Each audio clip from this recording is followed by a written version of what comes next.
Adverb एक ऐसा topic है कि चाहे कोई भी कॉम्पिटिटिव एग्जाम्स हो, बिना इस पे बेस्ड क्वेश्चन पूछे पॉसिबल नहीं होता है कोई भी एग्जाम को कंडक्ट कराना इंग्लिश में। ठीक है, सो इसमें चाहे वो कोई भी कॉम्पिटिटिव एग्जाम हो, ठीक है, एसएससी हो, बैंकिंग हो, NDA, CDS, AF CAT, XY group of air force, ठीक है, तमाम कॉम्पिटिटिव एग्जाम्स में adverb plays a very significant role and frequently questions are asked. कम से कम 2 क्वेश्चंस तो जरूर पूछे जाते हैं जो है कॉम्पिटिटिव एग्जाम्स में, right? So, hello everyone, this is Anil Kumar. I'm a faculty of English and career mentor. मैंने और भी पहले वीडियोस बना रखी हैं। अगर आप लोगों ने नाउन, प्रोनाउन, एडजेक्टिव, वर्ब पे अगर वीडियोस नहीं देखी हैं तो जा करके मेरे प्लेलिस्ट में देख लीजिए। ठीक है, मैं इस पूरे सीरीज में topic wise previous year questions में डिस्कस कर रहा हूं जो तमाम इन जो एग्जाम से मैंने अभी गिनाया जो है पूछे जाते हैं और फ्रीक्वेंसी काफी अच्छी है इन एग्जाम्स की। ठीक है, और आपको एक सिंगल बुक में अगर आप ये एक्सपेक्ट करें या किसी भी मार्केट की बुक में कि जो टॉपिक वाइज आपको प्रीवियस ईयर क्वेश्चन मिल जाए तो वो मिलता नहीं है। ठीक है, तो इस पूरी सीरीज में हम लोग डिस्कस करने जा रहे हैं आज जो है एडवर्ब पे। ठीक है, सो लेट्स डिस्कस। देखिए, जो फर्स्ट क्वेश्चन है, मैंने पहले भी वीडियोस में क्लियर किया हुआ है कि ये जो मैं क्वेश्चन डिस्कस कर रहा हूं वो किसी भी फॉर्म में पूछे जा सकते हैं, चाहे finding error, fill in the blanks, cloze test, sentence improvement. क्यों? क्योंकि इन सभी जगहों से मैंने इनको टेकअप किया है। ठीक है, तो अच्छा, जिन लोगों को क्लियर नहीं है कि ये फाइंडिंग एरर और क्लोज टेस्ट या सेंटेंस इंप्रूवमेंट क्या होता है, तो मैं उनको रिकमेंड करूंगा कि मैंने एक वीडियो बना रखी है, English syllabus for all competitive exams, तो वो मेरे प्लेलिस्ट में जाकर के वो इस वीडियो को देख सकते हैं, जिससे कि उनको बेहतर आइडिया हो जाएगा। चलिए, सो स्टार्ट करते हैं।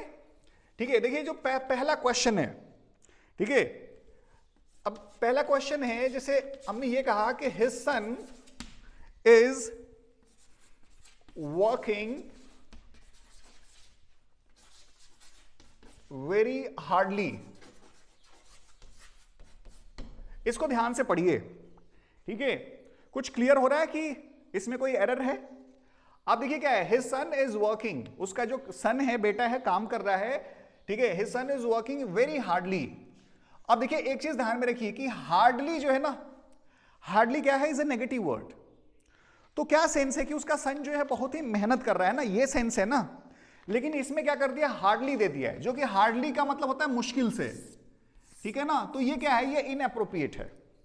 तो यहां पे हार्ड होगा, वर्किंग वेरी हार्ड या वर्क हार्ड, लेकिन हार्डली नहीं होगा, क्योंकि hardly is a negative word. Hardly का मतलब होता है मुश्किल से। जैसे ही हार्डली टॉक्स टू मी, वो शायद ही, मुश्किल से ही बात करता है, इसका मतलब कि नहीं बात करता है। ठीक है, तो पहला क्वेश्चन। दूसरा क्वेश्चन आप जो है देखिए, इसमें क्या कह रहे, ये कह रहे कि Padmini had not rarely missed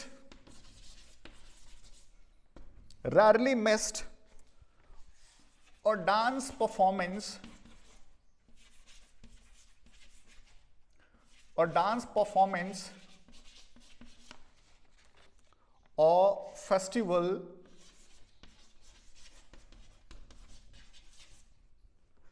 since she was, थोड़ा सा बड़ा सा ये क्वेश्चन है, since she was 8 years old। 8 years old। ठीक है, अब इसको ध्यान से देखिए, इसमें कोई लग रहा है कि आपको एरर है। ठीक है, ये इसको ध्यान से, पहले क्या कह रहा है कि कह रहा है कि Padmini had not rarely missed. Missed का मतलब क्या होता है, यहां पे मिस्ड का मतलब होता है खोना। ठीक है, चांस खोना, यहां पे याद करने का कोई सेंस नहीं है। और डांस परफॉर्मेंस ऑफ फेस्टिवल, ठीक है, since she was 8 years old, वो कह रहे हैं ना कि मतलब कभी नहीं मिस किया है पद्मिनी ने कोई भी डांस परफॉर्मेंस या फेस्टिवल जो है जब से वो 8 years की थी। ठीक है, अब एक चीज ध्यान में रखिए, जैसे हार्डली, जैसे मैं डिस्कस कर रहा था कि हार्डली, स्कैर्सली, रैरली, बैरली, सेल्डम, ये क्या एक्सप्रेशन होते हैं, नेगेटिव होते हैं। इनका जनरली मतलब होता है मुश्किल से, बिल्कुल न के बराबर, शायद ही। ठीक है, तो ये खुद ही अगर नेगेटिव है तो नेगेटिव वर्ड के साथ दूसरा नेगेटिव वर्ड यूज नहीं होगा। Getting the point? तो ये जो है आपका गलत हो गया। ठीक है, अब ये आप कोई भी एग्जाम उठा के देख लीजिए, इन पे फ्रीक्वेंटली आस्क्ड क्वेश्चंस हैं। अब देखिए तीसरा क्वेश्चन, ये क्या कह रहा है कि द साइंटिस्ट्स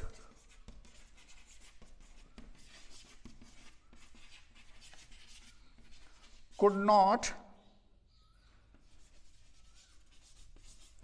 hardly complete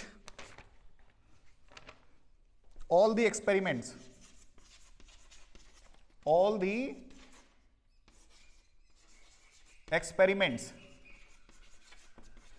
अब चेक करिए कि इसमें क्या एरर है, ठीक है।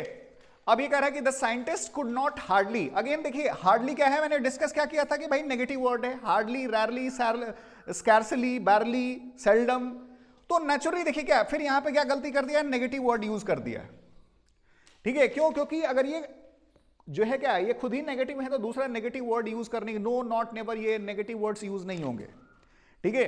तो अब ये क्या कर रहा है कि the scientist could hardly complete all the experiments, यानी मुश्किल से ही साइंटिस्ट जो है कंप्लीट कर पाए, यानी नहीं कंप्लीट कर पाए, ठीक है ना। एक और क्वेश्चन लेते हैं।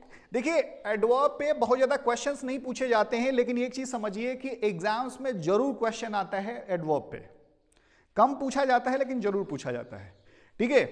अब देखिए, अब नेक्स्ट जो क्वेश्चन है ये कह रहा है कि दिस हर्बल पोशन, हर्बल का मतलब क्या होता है, विच रिलेट्स टू हर्ब, औषधियां। This herbal potion is very bitter, bitter का मतलब क्या होता है, कड़वा। For the child to consume, consume का मतलब क्या होता है, मतलब पीना, ठीक है। तो ये कह रहा है कि this herbal potion is very bitter, bitter का मतलब क्या होता है, मैंने बताया कि कड़वा। For the child to consume, तो यानी जो ये जो हर्बल काढ़ा है, पोशन है, ठीक है, पोशन जो है ऑइंटमेंट होता है कई चीजों को मिला के लिक्विड फॉर्म में, इज वेरी बिटर। अब देखिए एक चीज ध्यान में रखिए कि वेरी जो है ना हम जनरली नेगेटिव के साथ जो है ना वो यूज नहीं करते हैं, ठीक है। और चूंकि क्या है, वेरी बिटर है, ठीक है, टू कंज्यूम यानी इतना कड़वा है कि उसको आप पी नहीं सकते हैं, ठीक है। तो यहां पे जनरली हम टू लगाते हैं। टू मतलब क्या होता है, मोर देन रिक्वायर्ड, यानी आवश्यकता से ज्यादा, ठीक है। तो ये क्या है, टू बिटर हो जाएगा, यानी क्या है कि ये जो हर्बल पोशन है वो इज टू बिटर, यानी आवश्यकता से ज्यादा, यानी इतना बिटर है for the child to consume, यानी इतना बिटर है, इतना कड़वा है कि बच्चा नहीं पी सकता है, ठीक है। तो देखिए 4-5 जो ये क्वेश्चंस हैं इस पे घुमा के पूछे जाते हैं, ठीक है, और फ्रीक्वेंसी से पूछे जाते हैं, जैसे मैंने कई बार पहले भी बताया, ठीक है। सो आई एम प्रीटी श्योर कि you must have found this entire discussion quite fruitful, ठीक है। और ये डिस्कशन आपके प्रिपेयरिंग जो आप एग्जाम्स कर रहे हैं उसमें जो है हम ऑब्वियसली आपको काफी हेल्प मिलेगी, ठीक है। So thank you very much and let's hope to meet in the next video on which I'll be discussing prepositions. ठीक है? So thank you.